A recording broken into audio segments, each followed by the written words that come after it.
ஆண்டவராகிய இயேசு கிறிஸ்துவின் இனிய நாமத்தில் என் அன்பின் வாழ்த்துக்கள். நாம் தொடர்ச்சியாக ஆண்டவருடைய வேத வார்த்தையை நாம் தியானிக்க போகிறோம்.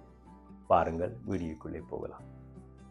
வேதம் சொல்லுகிறது, 1 கொரிந்தியர் 1 வசனத்தில் இப்படி எழுதப்பட்டிருக்கிறது: சிலுவை பற்றிய உபதேசம் கெட்டுப்போருளுக்குள் பைத்தியமாக இருக்கிறது, ரட்சிக்கப்பட்ட நமக்கோ அது தேவபலனாக இருக்கிறது என்று அப்போஸ்தலனாகிய பவுல் கொரிந்தியருக்கு எழுதிய நிருபத்திலே இந்த வேத வார்த்தை பதிவு செய்யப்பட்டிருக்கிறது. பிரியமானவர்களே, தேவன் நமக்கு பலத்தை கொடுக்கிறவர் என்று வேதம் சொல்கிறது. அதே நேரத்தில் இந்த இடத்திலே நாங்கள் வாசிக்கின்ற பொழுது, சிலுவையை பற்றிய உபதேசம் கெட்டு பொருளுக்கு அது பைத்தியமாக இருக்கிறது, ஆனால் ரட்சிக்கப்பட்ட நமக்கோ அது தேவ பலனாக இருக்கிறது என்று பார்க்கக்கூடியதாக, சிலுவையை பற்றியதான உபதேசத்தினாலே நாம் பலனடையத்தக்கதாக இந்த வேத வார்த்தை சொல்லப்பட்டிருக்கிறதை கவனிக்கக்கூடியதாக இருக்கிறது. அப்போஸ்தலனாகிய பவுல் கொரிந்தியருக்கு எழுதுகின்ற பொழுது இந்த நிருபங்களை நாங்கள் தொடர்ச்சியாக வாசித்து பார்க்கும் பொழுது, இந்த நிருபத்திலே அநேக பிரச்சனைகள் இருக்கிறதை பார்க்கக்கூடியதாக இருக்கிறது. அதாவது அங்கே இருக்கக்கூடிய அந்த சபையில் இருக்கக்கூடிய அநேக பிரச்சனைகளுக்கு அப்போஸ்தலனாகிய பவுல் ஆலோசனையாக பதிலாக அங்கே இந்த நிருபத்திலே பதில் கொடுக்கிறதை பார்க்கக்கூடியதாக இருக்கிறது.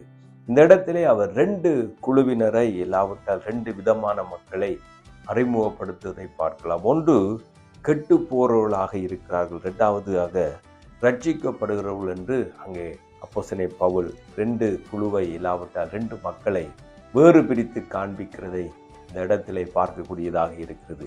கெட்டுப்போருளுக்குள்ளே அங்கே இந்த வேத வசனத்தை அங்கே பார்க்கின்ற பொழுது, கெட்டுப்போருளுக்கு அது ஒரு பைத்தியமான ஒரு காரியமாக இருக்கிறது. எதென்றால் சிலுவையை பற்றிய உபதேசமாக இருக்கிறது. சிலுவையை பற்றிய உபதேசம் கெட்டுப்போருளாக இருக்கக்கூடிய மக்களுக்கு, தேவனுடைய பிரமாணத்தை மீறுவர்களுக்கு, தேவனுடைய கட்டளைகளை மீறுவர்களுக்கு, ஆண்டவருடைய வேத வார்த்தைக்கு கீழ்ப்படியாமல் இருக்கிறவர்களுக்கு, தேவனை அறியாதவர்களுக்கு சிலுவையை பற்றிய உபதேசம், அதாவது சிலுவையிலே இயேசு கிறிஸ்து செய்து முடித்ததை பற்றி அவர்களுக்கு சொல்லும் பொழுது அதை அவர்கள் ஏற்றுக்கொள்ள இல்லாதவர்களாக, அது மாத்திரமில்லாமல் அதை புரிந்து கொள்ள முடியாதவர்களாக இருக்கிறார்கள். அது அவர்களுக்கு ஒரு பைத்தியமாக இருக்கிறது என்பதை நாம் வேதத்திலே பார்க்கக்கூடியதாக இருக்குது.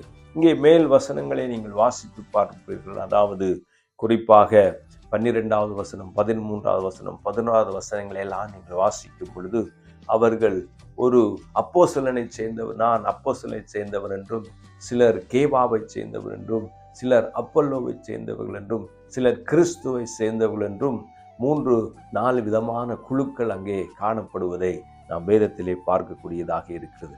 ஆனால் அப்போஸ்தலன் அவர்களுக்கு வலியுறுத்தக்கூடிய ஒரு முக்கியமான காரியம், சகோதரரே, நீங்கள் எல்லாரும் ஒரே காரியத்தை பேசவும், பிரிவினை இல்லாமல் ஏக மனதும் ஏக யோசனையும் உள்ளவளாய் சீர்பொருந்த வேண்டுமென்று நம்முடைய கர்த்தராகிய இயேசு கிறிஸ்துவின் நாமத்தினாலே உங்களுக்கு புத்தி சொல்லுகிறேன் என்று 10வது வசனத்திலே சொல்லுவதை பார்க்கக்கூடியதாக இருக்கிறது. பிரியமானவர்களே, அவர் சொல்லுகிறார், நீங்கள் ஒரே காரியத்தை சிந்திக்கும்படிக்கு, ஒரே காரியத்தை பேசும்படிக்கு அங்கே பார்க்கக்கூடியதாக இருக்கிறது.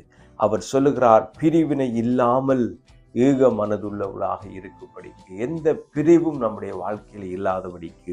இந்த பிரிவென்று அந்த வேத வார்த்தை சொல்லுகின்ற பொழுது, அங்கே ஒரு ஆடையிலே ஒரு சாதுவான, இல்லாவிட்டால் ஒரு கிளியல் ஏற்படுகின்ற பொழுது, அந்த சின்ன கிளி, சின்ன ஒரு பகுதி கிழிக்கப்பட்டிருக்கும் பொழுது, அங்கே இடைவெளி இருக்கும் பொழுது, நாளடைவிலே அந்த வஸ்திரம் இல்லாவிட்டால் அந்த உடை நாளடைவிலே அது கிழிந்து துண்டு துண்டாக போகக்கூடிய ஆபத்தை இருப்பதாக கிரேக்க அங்க அந்த வார்த்தையிலே பயன்படுத்தப்படுகிறதை அப்போஸ்தலன் பவுல் இங்கே சொல்லுகிறதை பார்க்கக்கூடியதாக இருக்கிறது. அது மாத்திரமில்லாமல் நீங்கள் சீர்பொருந்த வேண்டும் என்று உங்களுக்கு இயேசுவின் நாமத்தினாலே புத்தி சொல்லுகிறேன் என்று அவர் சொல்லுகின்ற பொழுது, அந்த இடத்திலே நாம் கவனிக்கக்கூடிய ஒரு காரியம் என்னவென்றால், அது ஒரு சீர்பொருந்துதல் என்ற அந்த வார்த்தையை அங்கே பயன்படுத்தும் பொழுது அது ஒரு மருத்துவ சொல்லாக இருக்கிறதை பார்க்கலாம். அந்த காலத்தில் ஒரு மருத்துவ சொல்லாக இருக்கிறது. அதாவது ஒரு முறிக்கப்பட்ட எலும்பு, இல்லாவிட்டால் மூட்டு விடப்பட்ட ஒரு சூழ்நிலை சரீரத்திலே காணப்படும் பொழுது அது ஒன்றாக இணைக்கப்பட்டு ஒரே சரீரமாக அங்கே இருக்க வேண்டும் என்ற ஒரே அந்த பதத்தை, அந்த மருத்துவ பதத்தை, மருத்துவர்கள் உபயோகிக்கக்கூடிய அந்த பதத்தை சீர்பொருந்தலாய் இருக்கவும் வேண்டும் என்று அவர் சொல்லுகிறதை பார்க்கக்கூடியதாக இருக்கிறது. அருமையானவர்களே, இந்த வேத வார்த்தையிலிருந்து நாம் ஒன்றை அறிந்து கொள்ள முடியும். ரட்சிக்கப்படுற நமக்கு சிலுவையை பற்றிய உபதேசத்தினாலே வரக்கூடிய ஆரோக்கியமான அந்த உபதேசத்தினாலே நமக்கு தேவன் நித்திய வாழ்வை வைத்திருக்கிறார். முதலாவது சிலுவையை பற்றிய உபதேசம் எதை நமக்கு காண்பிக்கிறது என்றால், அது பாவ மன்னிப்பை பெறுகிற ஒரு வாழ்வை நமக்கு கொடுக்கிறது பிரியமானவர்களே.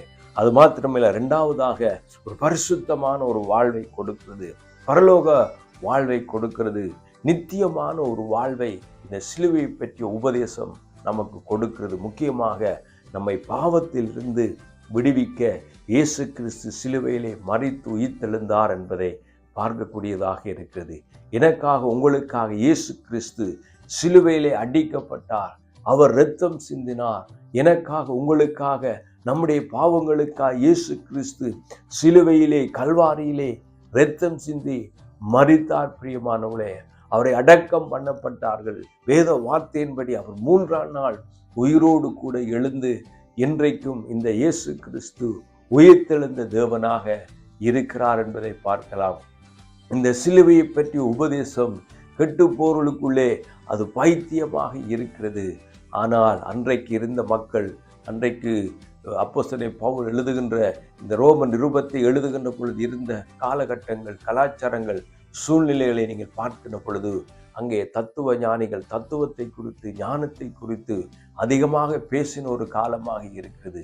ஒரு உலகத்திலே கிரேக்க தத்துவங்களை அன்றைக்கு பேசிக்கொண்டிருக்கிற மக்கள் மத்தியிலே அவர்கள் இந்த சிலுவையை பற்றிய உபதேசம் பைத்தியமாக இருப்பதை அவர்கள் உணர்ந்து கொண்டார்கள் பிரியமானவர்களே. ஆனால் ரட்சிக்கப்பட்ட நமக்கு, ஆண்டவராய் இயேசு கிறிஸ்துவை ஏற்றுக்கொண்ட நமக்கு சிலுவையை பற்றிய உபதேசம் நமக்கு பலத்தை கொடுக்கிறது. பாவியாயிருக்கிற என்னை இயேசு கிறிஸ்துவுடைய இரத்தம் நீதிமானாக்கிறது, பரிசுத்தமாக்குறது. நான் பாவத்திலிருந்து விடுவிக்கிறதுக்கு இயேசு எனக்காக பலியானார், எனக்காக அவர் இரத்தம் சிந்தினார்.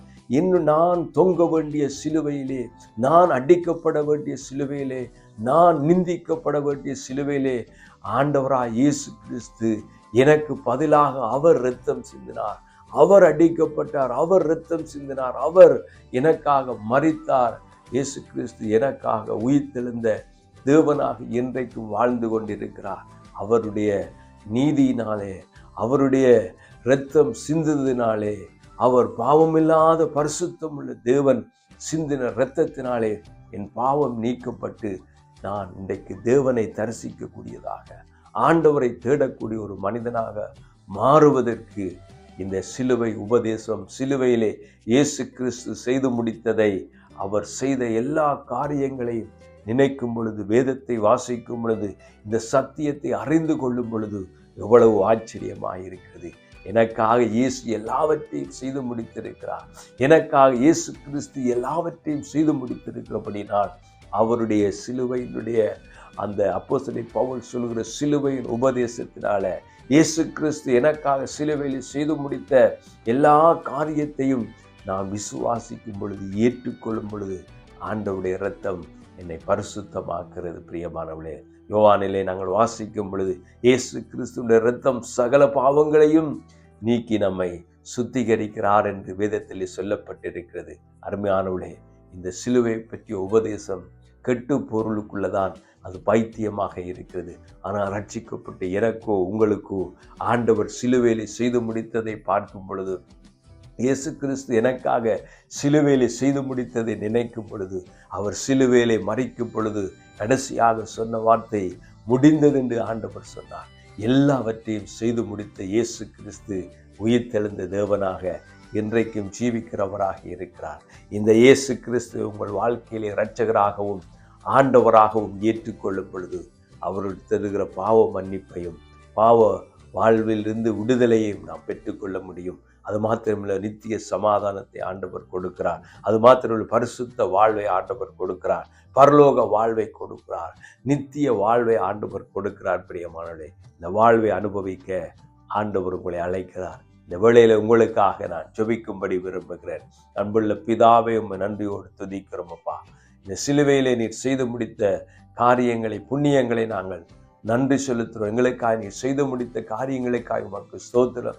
செய்தியை கேட்கிற இந்த மக்களுடைய வாழ்க்கையிலே அவர்கள் சிலுவையை பற்றிய உபதேசத்தினாலே வருகிற பாவ மன்னிப்பை பெற்றுக்கொள்ளத்தக்கதாக பரலோக வாழ்வை சுதந்திரித்துக் கொள்ளும்படிக்கும் ஆண்டவரை நித்திய வாழ்வை அவர்கள் சுதந்திரித்துக் கொள்ள தேவன் கிருபை கொடுக்கும்படிக்கு ஜெபிக்கிறேன். ஆசீர்வதியும் இயேசுவின் நாமத்தில் ஜெபிக்கிறேன் எங்கள் நல்ல பிதாவே. ஆமேன். கர்த்தர் தாமே உங்களை ஆசீர்வதிப்பாராக. God bless you. Amen. Amen.